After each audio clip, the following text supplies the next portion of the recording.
Bueno, me tocó hacer una pequeña interrupción, pero vamos a continuar. Y dice así, mi recuperación es como un subtítulo.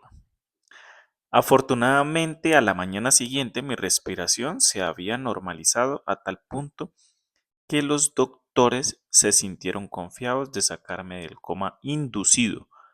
Cuando por fin recuperé la conciencia, descubrí que había perdido el sentido del olfato. Para hacer una prueba, una enfermera me pidió que me sonara la nariz y que a continuación olfateara un jugo de manzana.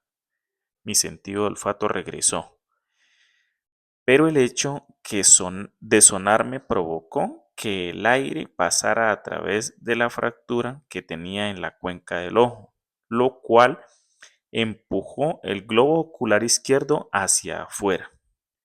El globo quedó salido de la cuenca, sostenido apenas por el párpado y el nervio óptico que lo unía a mi cerebro.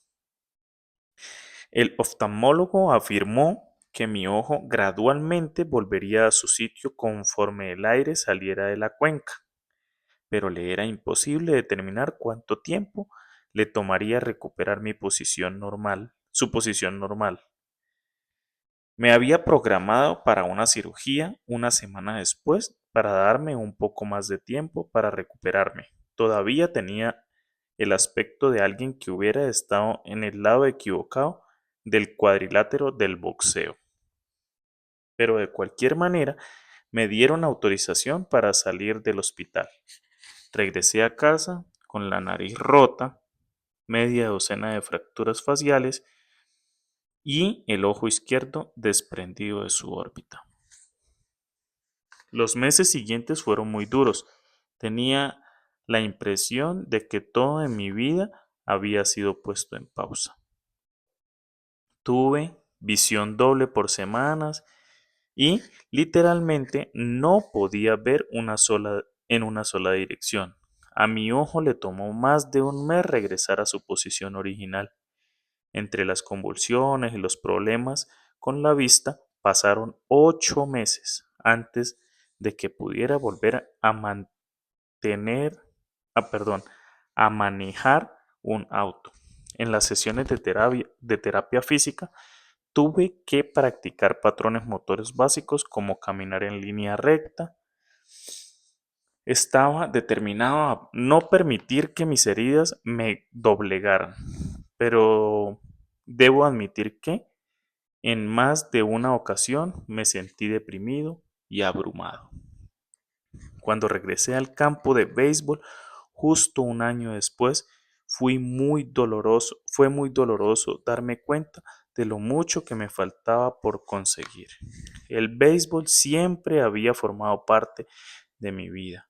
Mi padre había jugado para las ligas menores de los Cardenales de San Luis y yo soñaba con jugar también en las ligas profesionales. Después de haber pasado en rehabilitación, lo que más deseaba era volver a jugar béisbol. Pero mi regreso al campo no se dio de buena manera. Cuando comenzó la temporada, fui el único jugador del segundo grado que no pasó a formar parte del equipo principal de la escuela. Por el contrario, fui relegado a formar parte del equipo del primer grado. Yo había jugado béisbol desde que tenía 4 años y para alguien que había dedicado tanto tiempo y esfuerzo a un deporte, haber sido rechazado del equipo principal había sido muy humillante. Recuerdo con nitidez el día en que me comunicaron la noticia. Me senté en mi auto y lloré mientras desesperadamente recorría con la mano el cuadrante de la radio para encontrar una melodía que me hiciera sentir mejor. Después de un año de inseguridades, cuando ya había llegado al tercer grado de bachillerato, logré ser admitido en el equipo principal de la escuela. Sin embargo, casi nunca pude entrar al campo de juego. Jugué 11 entradas en la temporada y en la temporada, lo cual apenas equivale a un juego completo.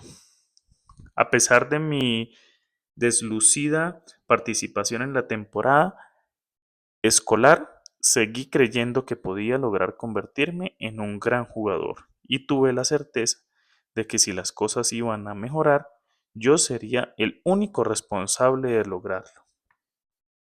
El momento decisivo llegó 2 años después de mi accidente, cuando entré a la Universidad Denison. Denison, perdón. Se trataba de un nuevo comienzo y la universidad era el lugar donde descubriría el poder de los pequeños hábitos. Bueno, acá sigue otro como subtítulo que dice, ¿cómo aprendí, cómo aprendí en qué consisten los hábitos? Está como en pregunta. Inscribirme a Denison fue una de las mejores decisiones de mi vida. Me gané un lugar en el equipo de béisbol y aunque estaba en el último lugar de la lista porque era un novato, realmente estaba emocionado por haberlo conseguido.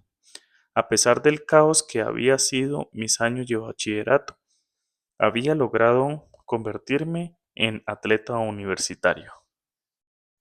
Aunque ya había sido admitido en el equipo, los entrenamientos no iban a comenzar pronto, así que decidí dedicar el tiempo a ordenar mi vida mientras mis compañeros se desvelaban jugando videojuegos. Yo desarrollé buenos hábitos de sueño y todas las noches me iba a dormir temprano, en el desordenado mundo del dormitorio universitario. Yo me propuse mantener mi habitación limpia y ordenada. Estas mejoras no eran muy significativas, pero me hacían sentir que tenía el control sobre mi vida. Comencé a sentirme seguro nuevamente y a creer en mí. Esta sensación de seguridad que iba en aumento se reflejó en mi desempeño escolar.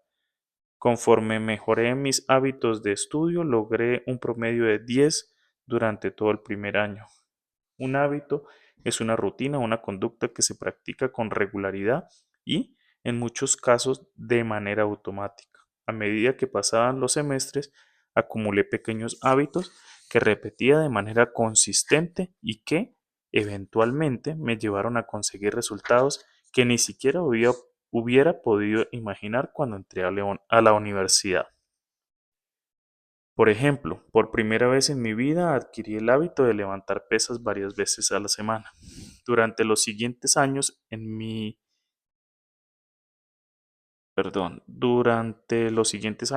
mi estatura de 1,95 metros, logré pasar de 78 kilogramos a 90 kilos de musculatura sin grasa. Cuando comencé el segundo año en Denison, y se inauguró la temporada de béisbol, fui el principal pitcher del equipo de lanzadores. Durante mi tercer año, el equipo votó por mí para que fuera su capitán y al final de la temporada fui seleccionado para ser parte del equipo de toda la conferencia universitaria. Sin embargo, no fue sino hasta mi último año cuando mis hábitos de sueño, de estudio y de levantamiento de pesas realmente rindieron fruto. 6 años después de haber sido golpeado en el rostro por un bat, llevado en helicóptero a un hospital e inducido a un estado de coma, fui seleccionado como el mejor atleta masculino de la Universidad Denison. También fui nominado como parte del equipo Academic All-America del canal de televisión ESPN, un honor que está reservado únicamente a 33 jugadores de todo el país.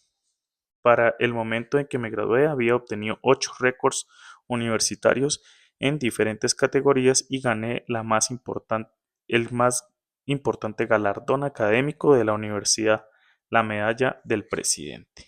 Espero que me disculpen si toda esta historia suena un poco arrogante, pero para ser sincero, no hay nada de legendario en mi carrera como atleta y realmente nunca jugué de manera profesional. Sin embargo, si vuelvo la mirada hacia aquellos años, me doy cuenta de que logré algo que raramente se consigue. Desarrollé mi potencial y estoy convencido de que los conceptos que conforman este libro también pueden ayudarte a desarrollar tu propio potencial. Todos enfrentamos retos a lo largo de nuestra vida. Este accidente fue uno de mis retos y experiencias, y la experiencia me enseñó una lección fundamental. Los hábitos que en un principio pueden parecer pequeños y poco significativos, se transformarán en resultados extraordinarios si tienes la voluntad de mantenerlos durante varios años.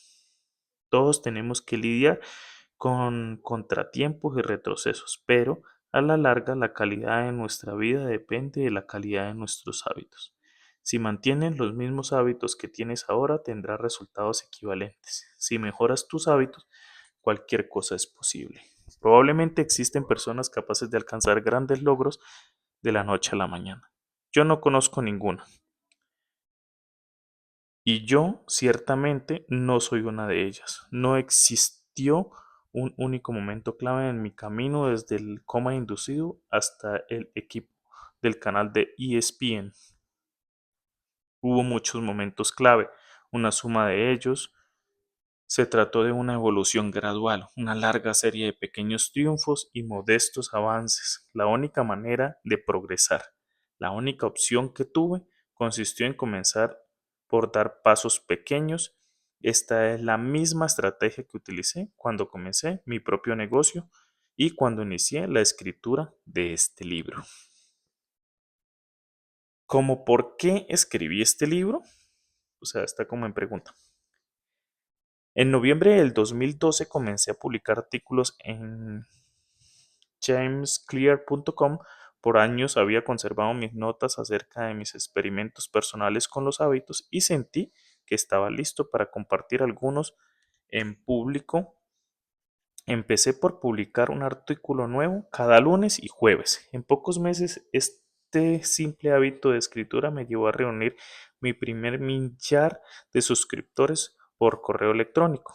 Para 2013, ese número había crecido a 30,000 personas.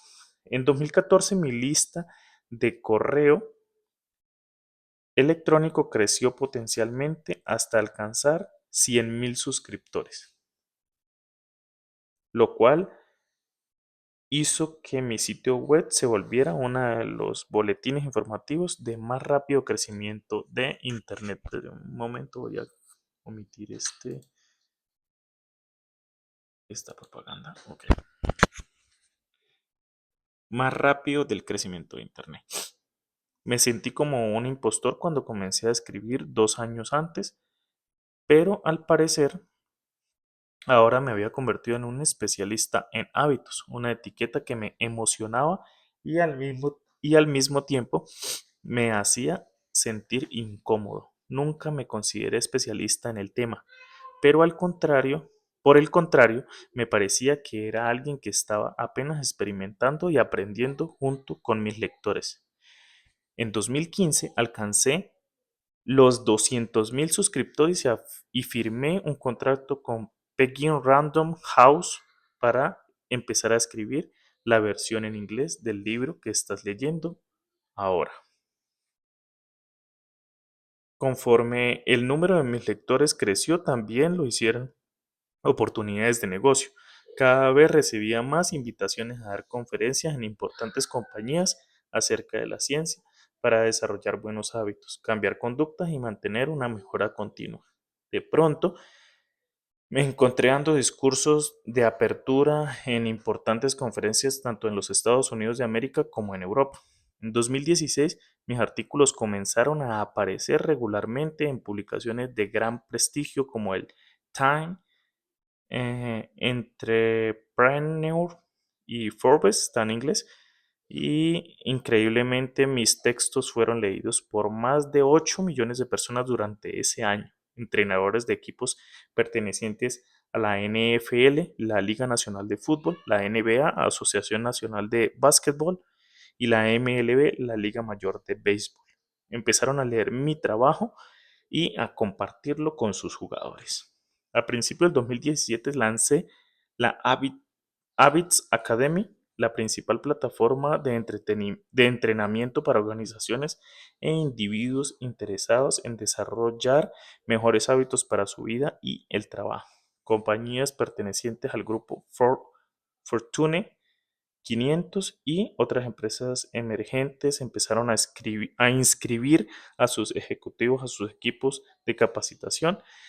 En total, más de 10.000 líderes, gerentes, entrenadores y maestros se han graduado en Habits Academy. Trabajar con todas esas personas me ha enseñado mucho acerca de lo que hacen los hábitos.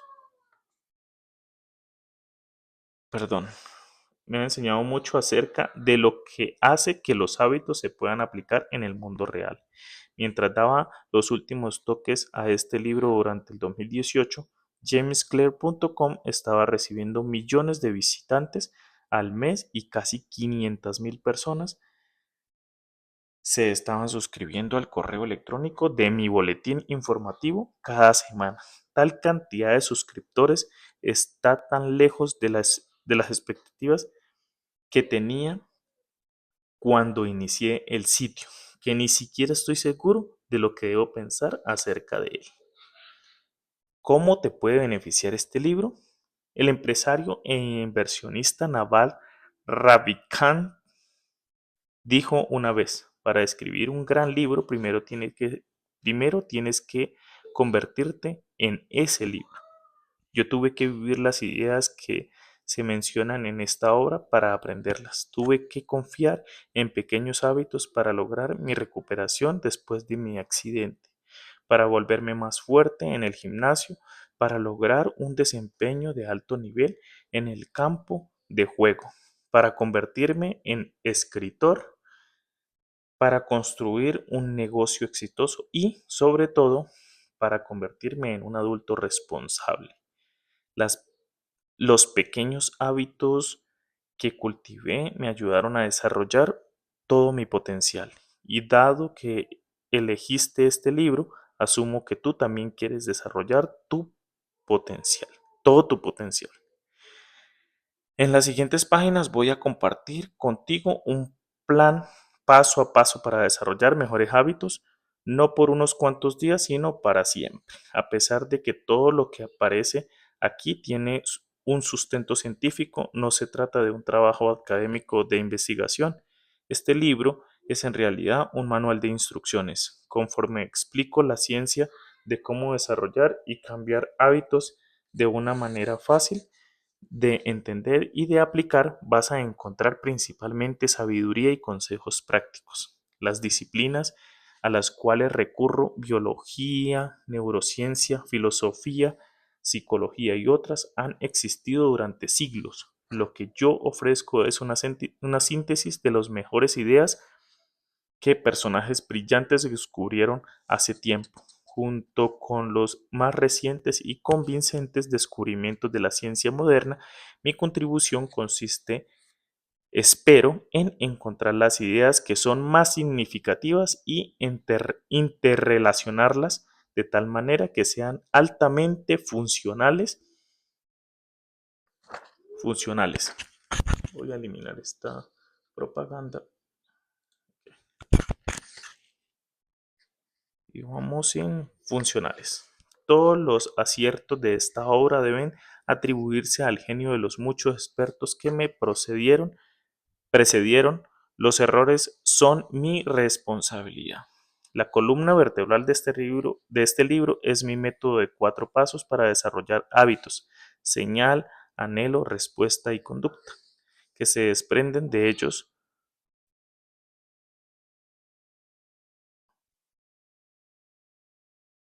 y conducta, que se desprenden de ellos.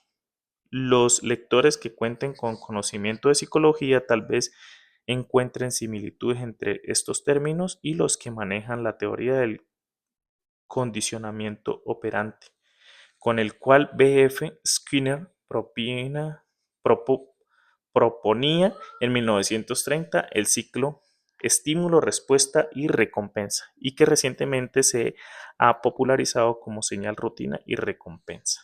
En el libro El poder de los hábitos de Charlie Duhigg, los científicos conductistas como Skinner se dieron cuenta de que si se ofrece la recompensa o el castigo adecuado a una persona, se puede lograr que dicha persona actúe de una manera determinada.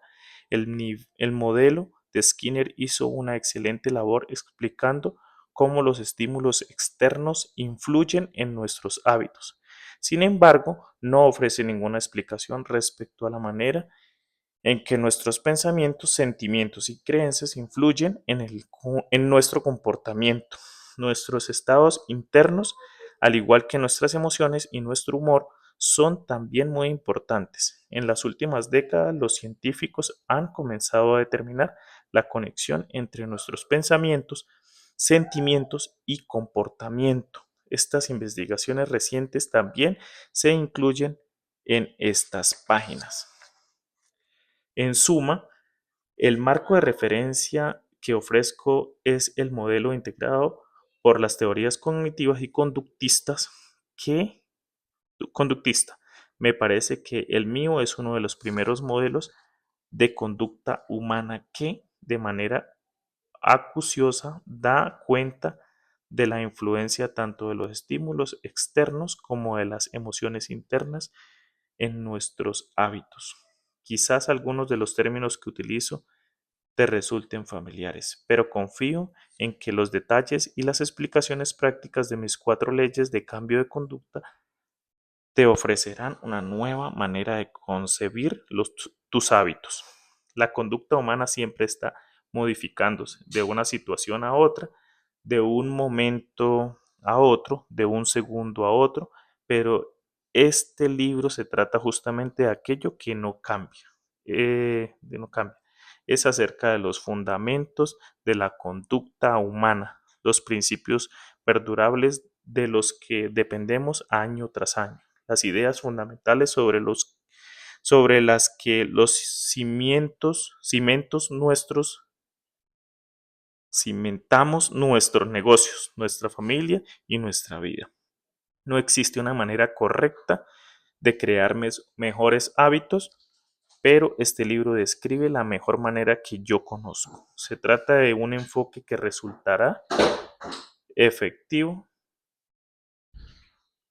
sin importar por dónde te decides empezar o qué es lo que pretendas cambiar. Las estrategias que incluí en este libro serán relevantes para cualquier que esté buscando un sistema por pasos para mejorar sus metas relacionadas con la salud, el dinero, la productividad, las relaciones sociales o todas a la vez. Mientras el comportamiento humano está involucrado, este libro puede servirte de guía. Bueno, la verdad no estoy acostumbrado a grabarme mientras leo y por eso pues cometí un poco errores en la grabación, pero pues es importante que lo escuchemos. ¿Ok? Mañana iremos con el primer capítulo para comenzar ahora sí este libro en un buen tono. ¿Ok?